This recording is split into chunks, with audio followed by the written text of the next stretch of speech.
Hello to everyone. This is Viewpoint on Noyan Tapan TV, and I am Benyamin Poghosyan, Senior Research Fellow at Armenia. This time we will discuss the options through which Armenia may deter the potential large-scale attack by Azerbaijan. We will focus on large-scale attack because the limited-scale attacks is a comprehensive different story, and definitely Armenia needs other set of options or tools to deter limited scale escalations. And to be very clear, also what we understand on the limited scale or large scale attack is anything which may result in occupation of the city or the opening of Zangezur corridor. So definitely Azerbaijan and Turkey are preparing for such attack. We see how Azerbaijan continues to buy large amount of weapons from Turkey, from Israel, recently also from Serbia and other sources. And also Azerbaijan is launching large-scale military drills.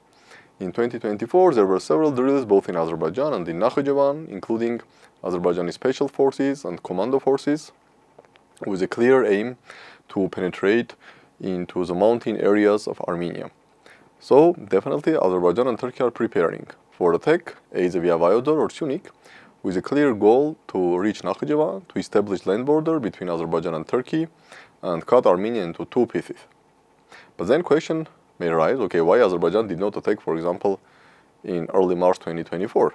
Like, what are the deterrence factors which are preventing Azerbaijan from launching this type of large-scale attack against Armenia? There are several factors which are in place now. Number one is clear position of Islamic Republic of Iran, that any attack, any large-scale attack against Armenia, with the goal to cut Armenia from Iran and establish land border between Azerbaijan and Turkey, will trigger tough response from Iran, including military intervention from Iranian side. Iran may send troops into Armenia to prevent the opening of Zangezur corridor, or Iran may hit Azerbaijani troops inside Armenia. And definitely Iran is quite powerful country, and Azerbaijan understands that you cannot joke with Iran. So any Iranian military intervention and any direct military clash between Azerbaijan and Iran may result in catastrophic implication for Azerbaijan. Of course, some in Azerbaijan may hope that in that case Turkey may intervene based on June 2021 Shushi Declaration, but even if Turkey intervenes, then we will have a regional war in South Caucasus, which again may end very badly for Azerbaijan. Because in that case, most probably Russia will intervene, or at least may intervene, and this may end with either Iranian or Russian flag in Baku. So, number one factor deterring Azerbaijan from launching large-scale attack against Armenia is the clear position of Iran. Second deterring factor is still the presence of Russian troops in Armenia. Yes, in 2021, 2022, Azerbaijan launched attacks against Armenia. Russia did nothing, CSTO did nothing.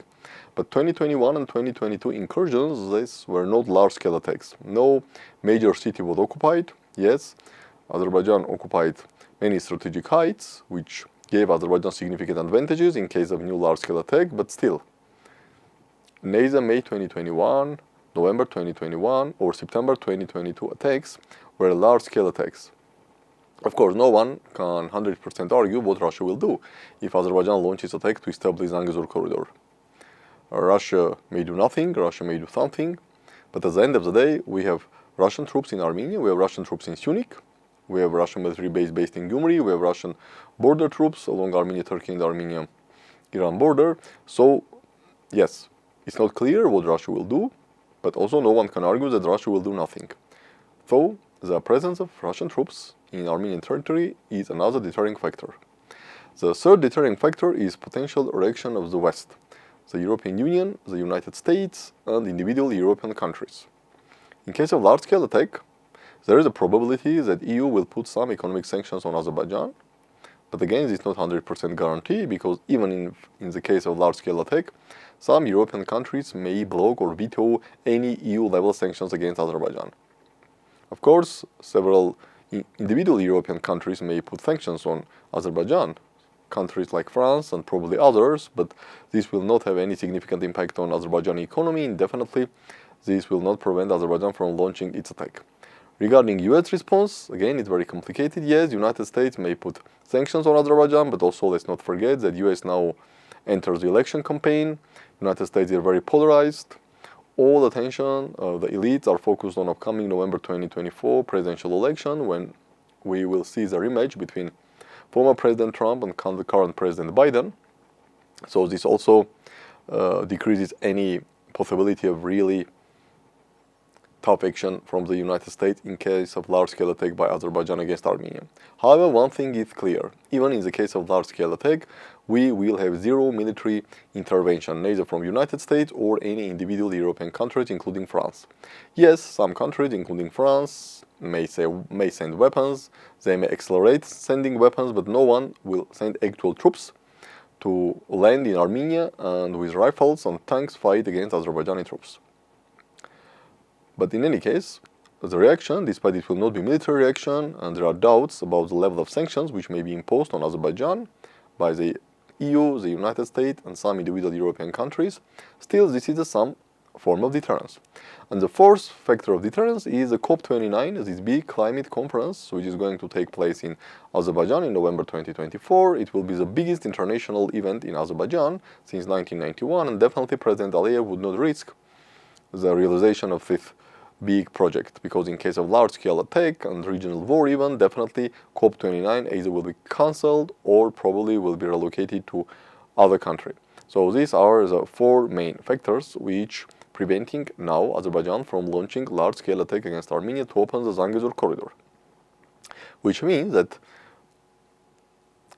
Armenia, while thinking about its foreign policy, should first of all do everything to increase the role of these factors, or at least do nothing to decrease the role of these factors. That is why Armenia should be very careful not to do anything which may alienate, provoke, or irritate Russia or Iran, because as I mentioned, the Iran's position is number one deterrence or number one deterring factor. Russia's position is also important. So, because as of now, or at least in 2024, Armenian army, despite all the reforms and all the armed purchase, Armenian army is not in a position to significantly deter Azerbaijani attack. The main factors are external factors, external forces. So Armenia should be very careful in its foreign policy, not to alienate Russia and Iran, because if Armenia ruins its relation with Russia, decouples from Russia, or pivot from Russia to the West, it will not only automatically probably significantly decrease Russian factor as a deterrence against Azerbaijani attack, but also it will irritate Iran. Iran already have indicated many times that Iran is not happy by seeing extra-regional powers, and by extra-regional powers, Iran understands European countries and definitely the United States. Iran is not happy to see EU, European countries, or United States very active in the South Caucasus. Definitely, there is a difference between Iranian perception about EU, individual European countries like France and the United States. US is much more problematic for Iran, but even the individual European countries or the EU itself is not welcomed, or their increased presence in South Caucasus or in Armenia is not welcomed by Iran.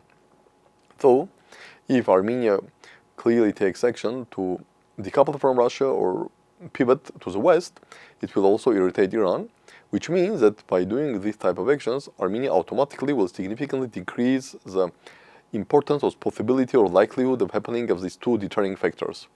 Iran's position or potential Iran's military intervention, and also Russia's position. While yes, if Armenia pivots to the West, decoupled from Russia, yes, West will be happy, United States will be happy definitely, but it will not mean that if Armenia decouples from Russia, irritates Iran, and pivots to the West, then the United States or even any other individual European country will be ready to send troops to fight on Armenian soil if Azerbaijan attacks Armenia.